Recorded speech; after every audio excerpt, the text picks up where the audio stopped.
And I have no way of knowing what most of you had as far as your week. But I know this: God is still at work. And as I was thinking about this morning, I felt like the Lord directed me to the book of 1 Kings chapter 17. It's some great passages right through here, 17, 18 in 1 Kings. Some great stories to help us, encourage us. And so as we look at these verses this morning, I want us to think about just how good our God is and how much He has at His disposal to meet our needs. As I mentioned a while ago, it's real easy for us to look at a certain situation and say, I asked God to solve this, and He did it a different way, and I don't know if I like that or not. I wanted Him to fix it this way. I wanted Him to do it the way I wanted, and yet sometimes God works out things in ways that we would never have ever dreamed of asking Him to do. And so in 1 Kings chapter 17, I'm actually going to begin reading with verse 7 instead of 8. But the verses beginning with 8 will be on the screen. Sometime later the brook dried up because there had been no rain in the land. Then the word of the Lord came to him. Go at once to Zarephath of Sidon and stay there. I have commanded a widow in that place to supply you with food. So he went down to Zarephath. When he came to the town gate, a widow was there gathering sticks. He called to her and said, would you bring me a little water in a jar so I may have a drink? As she was going to get it, he called, and bring me, please, a piece of bread. As surely as the Lord your God lives, she replied, I don't have any bread, only a handful of flour in a jar and a little oil in a jug. I'm gathering a few sticks to take home and make a meal for myself and my son that we may eat it and die. Elijah said to her, this is just like a preacher. When you think about this is just like a preacher. Don't be afraid. Go home and do as you have said, but first make a small cake for me.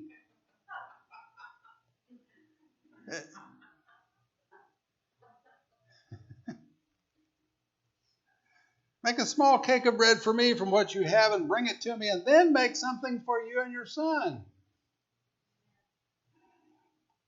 For this is what the Lord, the God of Israel, says, the jar of flour will not be used up, and the jug of oil will not run dry until the day the Lord sends rain on the land. She went away and did as Elijah had told her. So there was food every day for Elijah and for the woman and her family. For the jar of flour was not used up, and the jug of oil did not run dry, in keeping with the words of the Lord spoken by Elijah. Let us pray. Our Father, today, we again thank you for your written word that gives us so much hope and encouragement. You give us instruction. You give us everything we need. I thank you today for this passage. I pray that the Spirit of God would work in this room in a way that your word would go out and accomplish what you sent it to do.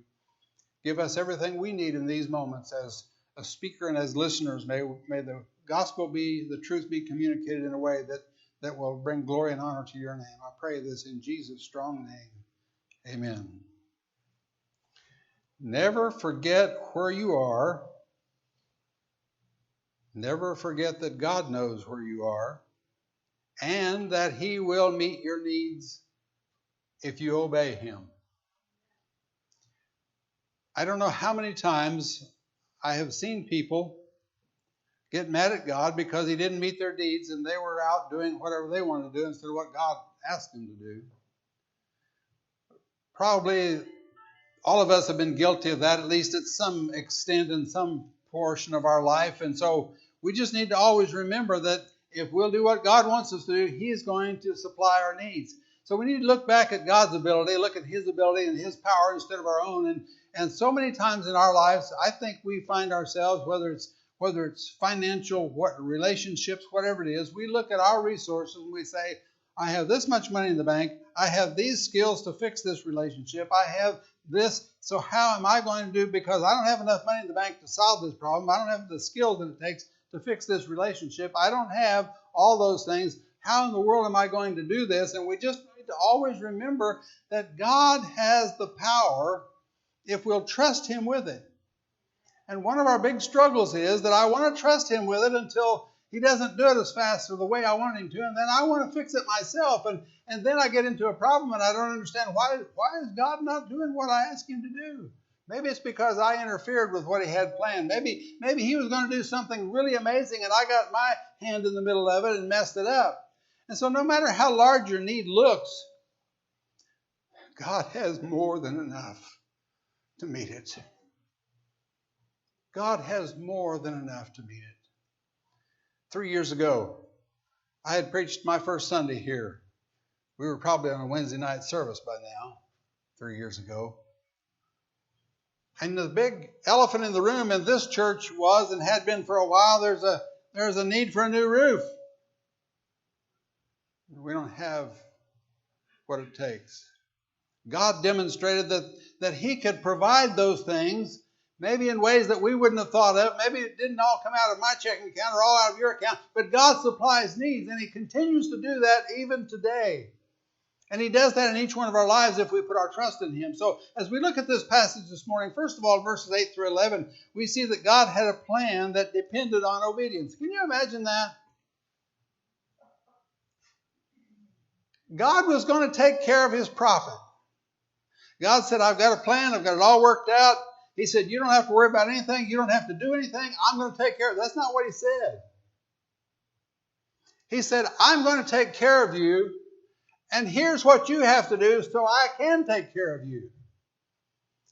And God sent His prophet to a place that didn't make any sense at all. We know that in biblical times, widows didn't have anything and had no means to get anything. And God said, I'm going to send you to Zarephath, and you're going to find a widow there, and I've instructed her to supply your needs. Wait a minute, you're crazy. What are you talking about, God? That's a widow. She doesn't have anything. How's a widow going to take care of me? How is she going to feed me? How is this even possible? We don't see any of those questions, do we? All we see is that Elijah obeyed. And so we remember that God always has this plan, and sometimes we forget that. God can work this out. God has a way of knowing, because we forget that God knows tomorrow. God knows this time next week and this time next year. He knows if Jesus tarries what it's going to be like in Jasper, Indiana 10 years from this moment. He knows it all. And so we ask God to do things, and then we don't obey because He doesn't make what He asks us to do doesn't make sense. And I still think the prophet must have had some question in his mind in some sense, that why would you send me to a widow to supply my needs? Because widows don't have anything.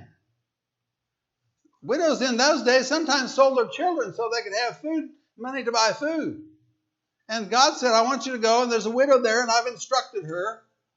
And so we also need to be reminded, I think, that His plan always, always, always involves our obedience.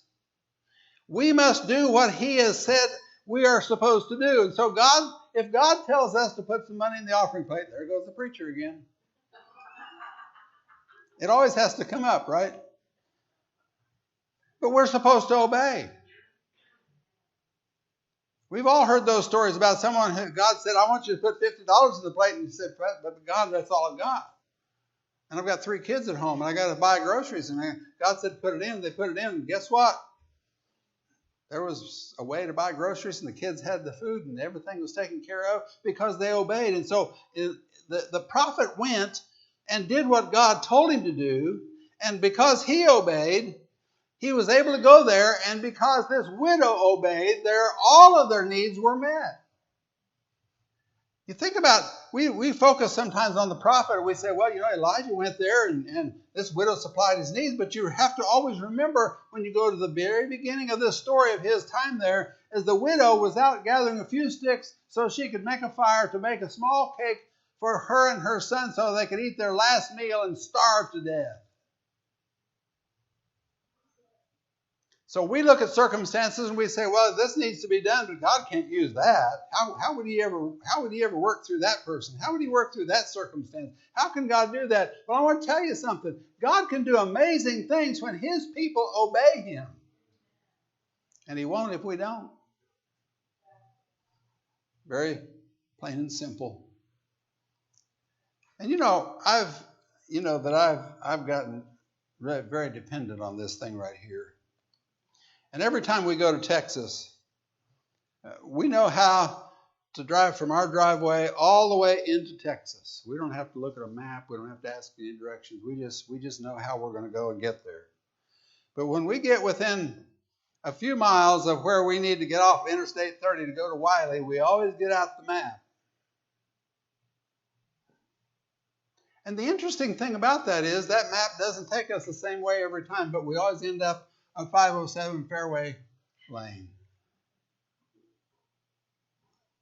Have you ever thought how much we depend on turn-by-turn directions, and yet God doesn't give those to us? And that's part of what frustrates us. We want to know, how is this going to work? Well, you may not be like that, but I want to know. I want to know, what does this look like? And when I turn this corner, what am I going to see when I turn around this corner? And what does the next turn look like? And how far is it from this turn to that turn? And what's it going to look like when I finally get there? And what am I going to come across? You know, when we went to Texas for Jonathan Brittany's wedding, we stayed in Royce City. And you don't know much about the geography of Texas, but it's not that far away from where they live now. And our kids got married in Nevada, Texas. I know you've never heard of that, because it's not really quite a wide spot in the road. They got married right down the road from a Nazarene cowboy church out on a country road at a venue that one time George Strait sang in. Aren't you impressed? No. But every time we went from the hotel we were staying in Royce City to get to that venue, that map took us a different way, and every time we went back, we went a different way, and I couldn't tell you how I got there any of those times, except that it kept taking me and telling me where to turn. And I think it's a great example of us trying to do things, and we just need to put our trust in God and know that he may take us down a path that we didn't expect. He may take us in a part of town we didn't want to go through. He may take us in a journey that just doesn't make any sense, and yet we always will end up where he wants us to be. A couple of summers ago, Janice and I went down to Oakland City. There's a holiness camp goes on down there. And we knew the evangelist and met the evangelist. So we went down there. And we got out the old trusty GPS map. And we drove, and it said turn here. And we turned off the pavement onto a gravel road. And we just kept driving, and that gravel road wound out in the country, and don't see anybody. There's no houses. We just kept going. And eventually we ended up in Oakland City. How many times when you've trusted God, did he take you out where there was nobody to help you? There was no way to find any directions. There was no way to talk to anybody. There's nothing that made any sense about it. But you ended up where he wanted you to be. And you know what? We got in our vehicle and started that map up again to come back from Oakland City, and it took us through Winslow.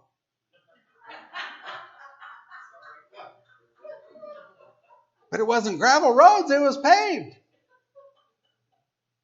And we went back this last summer, and it did we decided we weren't going to go on the gravel road this time. And when you're following the GPS and it says turn left here in 500 feet, and you don't turn, you can see a little thing going around the screen a little bit. It'll say, in 3 miles, turn left. Because you didn't take this turn, so it tells you turn on up there.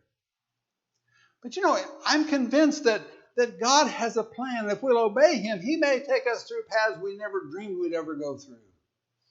I'm standing here this morning, and I will tell you that when I was growing up, I never in my wildest imaginations dreamed that I would ever live in Memphis, Tennessee. But I did. I didn't even know for sure what the Rio Grande Valley, Texas was, but I lived there for 2.5, 3 years. I'd heard about the Rocky Mountains, and I never dreamed I'd ever even see them, and I lived in Colorado Springs for 3 years. I'd heard of Jasper engines and transmissions, but I'd never been here before 3 years ago. God will take us places we never dreamed. And He will sometimes bless us in ways we could never have imagined if we'll just be obedient to Him.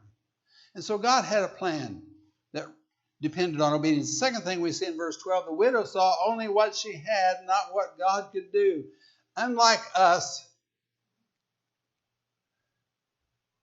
she didn't see what God could do. In that 12th verse, if you go back and look at that, she said, as the Lord your God lives, I do not have bread.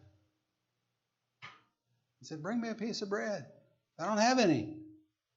I only have a handful of flour in a bin, a little oil in a jar, and I'm gathering up sticks so I can go in and prepare it for myself and my son so we can eat it and die.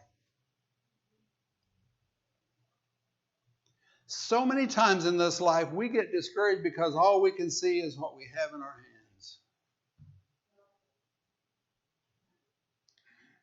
And it's so easy to forget that our God has everything at His disposal. Our God can supply needs in ways that we never could have imagined. And I mentioned Colorado Springs, and we were there for 3 years. And if I could take time this morning, I'm not going to. There are stories, and if I could remember even more of them, there are stories of how God supplied needs when there was no way for the need to be supplied.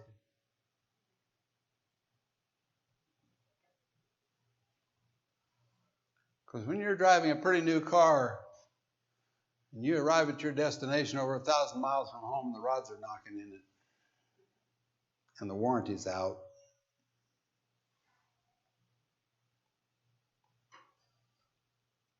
And you look at your bank account and say, there's no way I can put a new motor in this thing. God can do amazing things when we trust in Him. You know, we might find it easy to criticize this widow. I don't know, we might. Why did she complain to him? He was God's man. God had told him to tell her that God had told him she was going to take care of him. So why would she question that? The very reason you should always question what the preacher says, because he might be wrong. Every preacher you hear could be wrong. And so you need to question and begin to ask questions. But we shouldn't be criticizing this widow because she was just caught up in this and had no reason to be a part of it except that God had chosen her. She didn't promote herself and say, I want to be a part of this. I want to be involved in this situation. I want to help this prophet out. She didn't even know probably about him. But you know, too often we only look at what we can do instead of what God's abilities are. And we say, well, you got to understand something, preacher. I'd bring you a piece of bread, but I don't have any. And what I do have is a little bit of stuff to put together, some bread, so my son and I can eat one more meal before we die. And instead of thinking about what could God do if I give this flour and this oil to him, what would God do with that? She said, this is all I have and this is what I'm going to do with it. This is how it's going to work out. We do that, don't we? I know what I have, and I know how it's going to work, and I know what the result's going to be. If we don't factor God into that, that's always going to be true. But here we find that this woman didn't know what was going on, and she looked at what she had, and she didn't understand that God could take nothing and make something out of it. She didn't understand that God could take what little she had and multiply it and turn it into something much bigger. She didn't understand that. And so her response was what you would expect. A preacher came along and said, give me some of what you got. And she said, I don't have much. He said, it's okay. Give it to me anyway. But you don't understand, preacher. It's all I have. This is all I have. Apparently, she didn't go through all that. But she only had enough for one more meal, and she was expecting to starve. I've been probably, and you have too, through some of those lean times when there wasn't quite enough. You know, when you go to the store and you'd like to have this brand, but you buy the generic because there's not enough money to buy the brand. And when you use the bar soap until it's just kind of disappears on you because you don't spend the money to buy a new one. We've all been there some degree. And so we look at that and we say, well, we don't have hardly anything. But most of us, if not all of us, can look back and say, you know, when I went through those lean times, God always demonstrated that He had more than enough.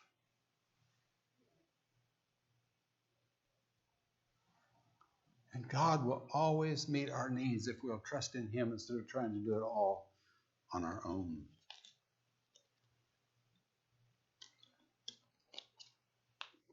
The third thing we notice here this morning, you notice I didn't say finally. The third thing we notice here in verses 13 and 14, that fear keeps us from receiving God's blessings.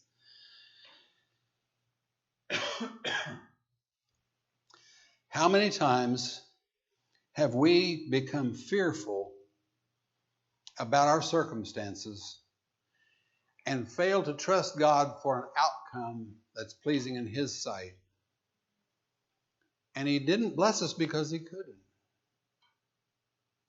How many times have we done that? We find ourselves in a situation where we need God's help and we're fearful because we don't know what tomorrow holds. We don't know how this is going to work out. But you know, the prophet told her, don't be fearful. He said to her very clearly, do not fear. Go and do as you have said, but make a small cake from it first and bring it to me. Don't be afraid. Obey. Don't be afraid. Obey. And this is what we need to learn, I think, in this day and age. There's so many things going on around us that can cause us to be fearful. But if we'll just stop being fearful and obey, we don't know what God's going to do. We don't know about His blessings. We can't understand what He might do for us and in us and through us if we'll stop being fearful and just be obedient to Him and say, God, you've got this whole world. You know everything there is to know about it, and it's way beyond my ability. I'm just going to trust in you anyway. And so the prophet said to her, don't be fearful. Just go do what I've instructed you to do. You know, we want God to show us each step and the final result. I was talking to you a while ago about the GPS. One of the great things for me about it is when I get over there, not too far from Royce City, Texas, and I turn on GPS, I know that whatever path it takes me, I know where I'm going to end up. I'm going to end up on 507 Fairway Lane. And it's going to be wonderful when I get there. I just don't know which turns I'm going to take. If I can put that kind of trust in something that man has made, why can't I trust my God? Why can't I trust Him? If I want the blessings that He has, then I need to trust in Him instead of being fearful. And so He wants us to trust in Him instead of depending on Him for step by step, because so many times He leads us in ways that we never would have dreamed. And I've got stories that I could tell you, and you don't want to stay here that long, but I've got stories I could tell you about how I thought I was setting out to do one thing and God had another plan. And instead of being fearful, I began to step out on faith and do what He asked me to do. And to see what God has done has just been absolutely amazing. And God doesn't love me any more than He loves any of the rest of you. We need to remember that God doesn't give us a spirit of fear. Fear comes from somewhere else. Now, God created us with a fear of fire and those kind of things. But a spirit of fear is something that doesn't originate with God. It comes from the enemy of our soul that tries to get us to be fearful instead of trusting. Trying to get us to be fearful of what might happen instead of trusting God for what will happen. One of the greatest things I think the enemy does and works in our lives the way he works is to say, what if? He doesn't say, what if this happened? He just says, what if? And then we start thinking about the worst possible. If we'll stop living in fear, God can bless us in ways that we never, ever would have dreamed possible. And finally this morning, in verse 15 and 16, God's abundant supply was demonstrated.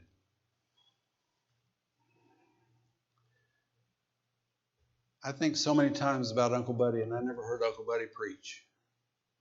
But the quote that's attributed to him anyway is that he said that God owns the cattle on 1,000 hills. And he owns the hills. And he owns the taters under the hills.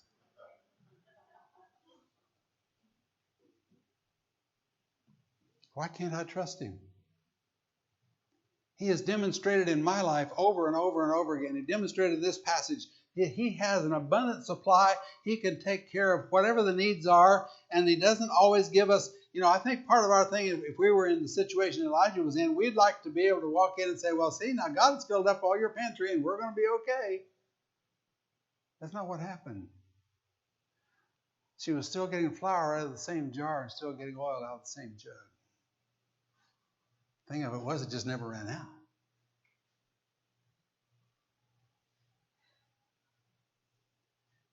And so abundance isn't necessarily in reserve.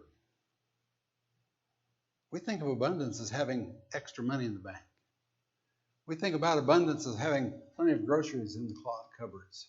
We think about abundance having plenty of clothes in the closet. But in this passage, we see that God's abundance was demonstrated not in a stockpile, but in a faithful day after day after day after day supplying the need. This is just such an amazing story to me. She went away and did according to the word of Elijah, and she and he and her household ate for many days.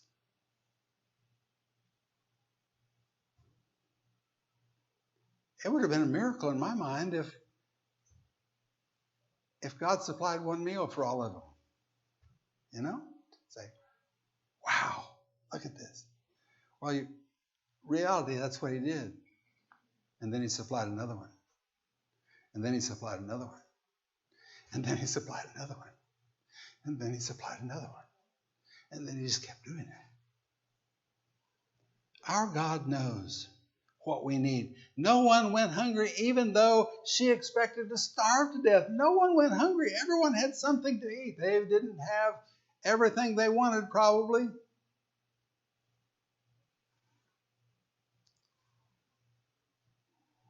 They had great value instead of Heinz. But they had nutrition. They had their needs met. God took care of them. And so when she obeyed, God began to supply the need in an amazing fashion. And most of the time we hear testimonies about how God has done something over the top, amazing, beyond expectations, beyond anything we might have ever dreamed about. But the reality is God provides needs every single day. And sometimes we don't even give him credit for it. Sometimes he supplies needs that we didn't even realize we needed. We just have them. We didn't ask for it. We didn't get down on our knees and cry and beg and pray and plead and quote scripture. And we just went through our life and God met the need.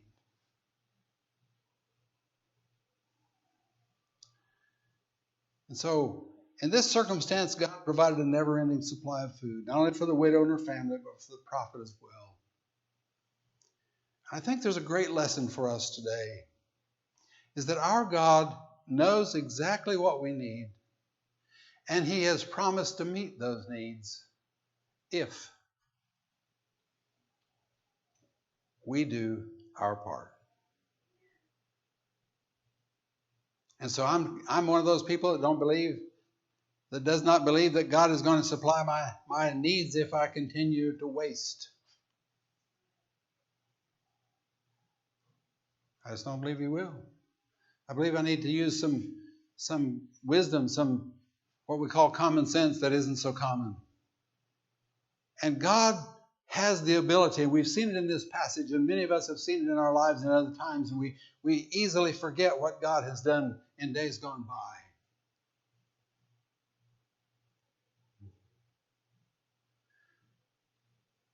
Elijah had seen God do some amazing miracles. But this must have been a first for the widow.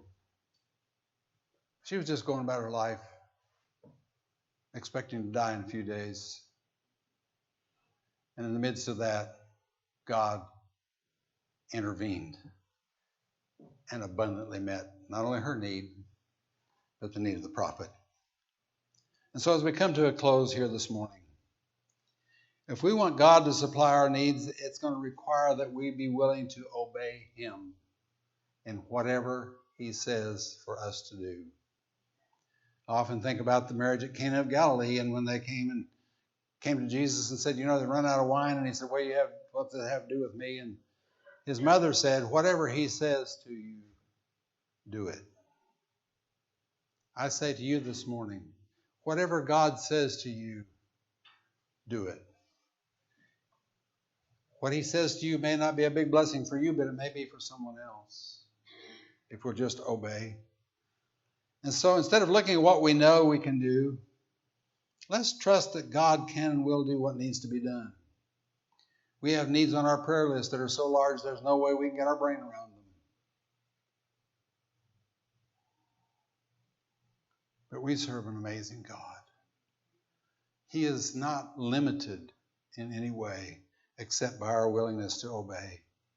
So we need to trust God instead of living in fear. And in these days, living in fear is something that a lot of people are doing. But we need to trust God and remember that He has an unlimited supply from which to meet our needs as we put our trust in Him.